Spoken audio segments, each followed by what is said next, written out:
series of the famous Rabbonim of yesteryear. And here on Rosh Chodesh Elul, Aleph Elul, it's going to be the Hilula of a really great Italian-German rabbi. His name was Rabbi Samuel Aboab Z'tl, one of the great rabbis from Italy, especially during the middle of the 17th century. He was born in English year 1610 and passed away, to be precise, on August the 22nd in the year 1694. He passed away in Venice, and he was born actually in Hamburg in Germany. He was known as the acronym of RASHA, the Rasha, Rabbi Shmuel ben Avram, one of the great rabbis over here.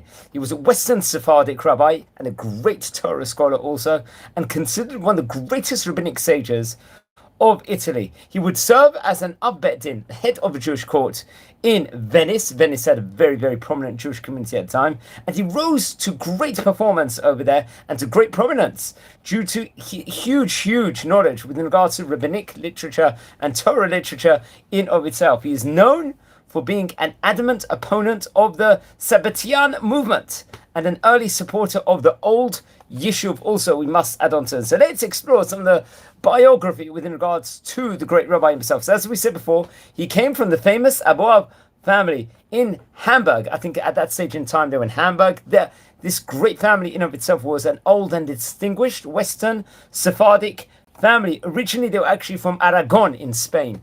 The family had produced several notable rabbis, scholars, physicians throughout, and merchants also, especially achieving prominence in Amsterdam, was reported over, also in Venice and in Hamburg. So those are things we can add on with him. But he himself was born in the year 1610 in Hamburg. His father was Abraham Aboab the Fifth, also, which is very interesting. Actually, to give him his full title, Rabbi Abraham ben Menashe Aboab, who was known as, once again, a great Sephardic Portuguese philanthropist. And he also was a rabbi, the Rabbi Avraham was, and he was also an early founder of the Portuguese Jewish community, it was reported over. He was a former stricto Jew, and very, very much was at the heart of the Hamburg Portuguese Jewish community. And at the age of 13, Rabbi Shmuel was sent by his father to study in Venice, in the Jewish community over there, under the auspices of another great rabbi, Rabbi David Franco, whose daughter, I believe, Mazal Tov Franco, Rabbanit Mazal Tov, Rabbi Shmuel actually later married her when he was at the age of 18. And he was soon appointed the chief rabbi of Verona, which was a very prominent position. It's on the River Adige in Veneto, respectively, in Italy, if I'm not mistaken, also, where at that point in his place, he actually garnered a great reputation for learning that disciples sought him out, such as there was a great peoples out there, such as Samson Morab Purgo and Jacob Hagiz. Even the learned rabbis of Italy turned to him with difficult religious questions. So many people came to him from all over the spectrum and asked him difficult shaylot, different questions, so that because they knew that he could grapple with it, because he was a master mind with so many different things. Actually, it's interesting enough, Rabbi Shmuel was also acquainted with secular learning also, and knew several different languages. The languages he knew included Latin, German, Ladino, and Italian also. We know Ladino at that stage in time was a very strong language in those countries at that point in time.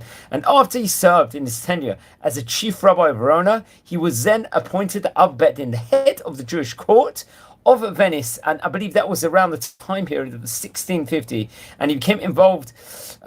He was an opponent, as we said, against Shabbatai Tzvi, which we spoke about, and his apostle also.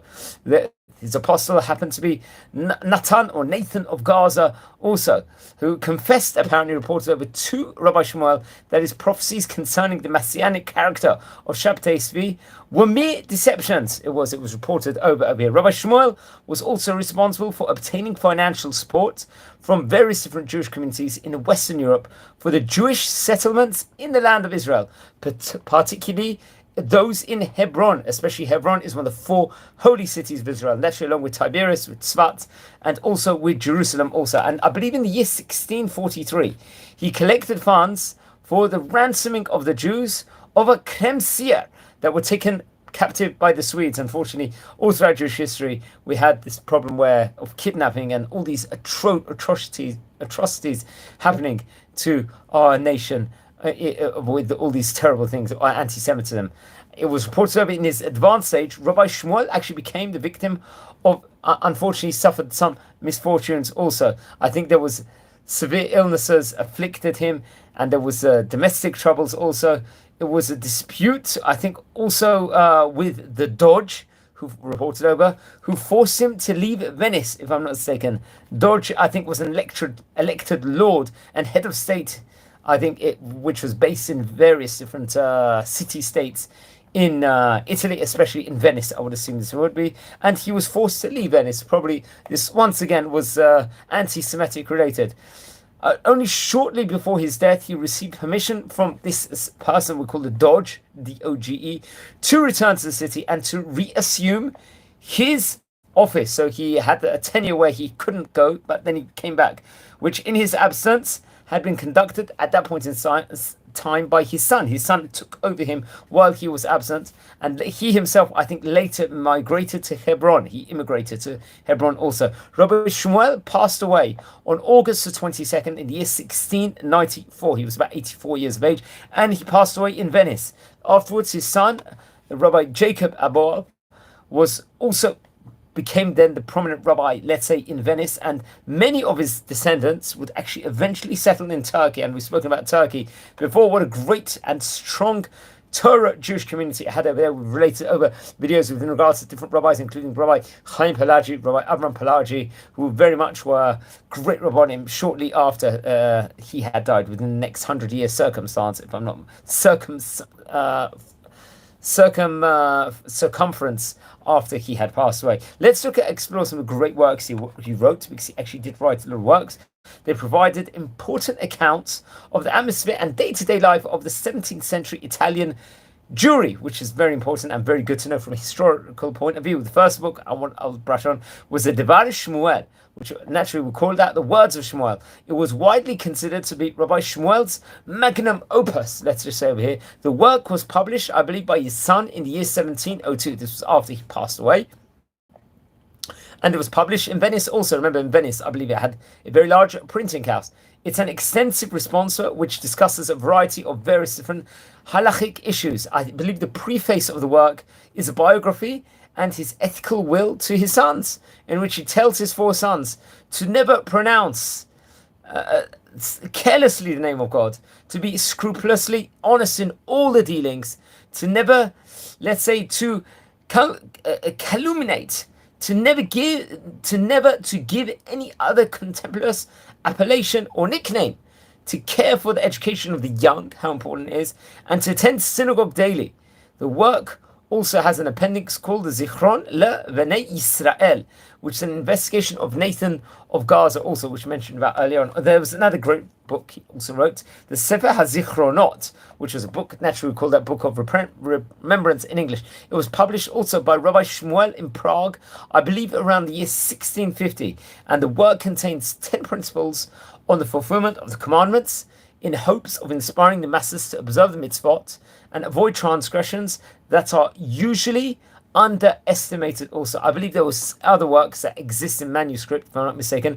They include the Maskeret HaGitin and the Tikkun Soferim. Those are the 2 books that I believe are still in manuscript, but it's his Hilula over here on Aleph Elul. Over here came, including among his students, was a great Talmid, Rabbi Yisrael Yaakov Chagiz. I believe that's another rabbi we've spoken about also, who was also, I think he actually was a great rabbi in Morocco and Rosh Yeshiva of Beit Yaakov in Yerushalayim, also, if I'm not mistaken. Among his generation in himself, there was another great rabbi over there who we mentioned about a few weeks ago, Rabbi Moshe Zechut, one of the great rabbis also, who was a great Kabbalist also, and very much had he was also of Portuguese descent, if I'm not mistaken, also. And the Zechut family was also a great family, which we should really do touch upon. But it's his Hilula here on Aleph Elul, the first of Elul. He passed away in the year 1694. Was approximately 84 years of age at the time of passing. Please don't forget to light candles in his memory. Please join the channel also. We're a community here. We're learning about all the great Rabbanim of yesteryear. Like the videos, also share and subscribe. Wishing you all blessings from Israel.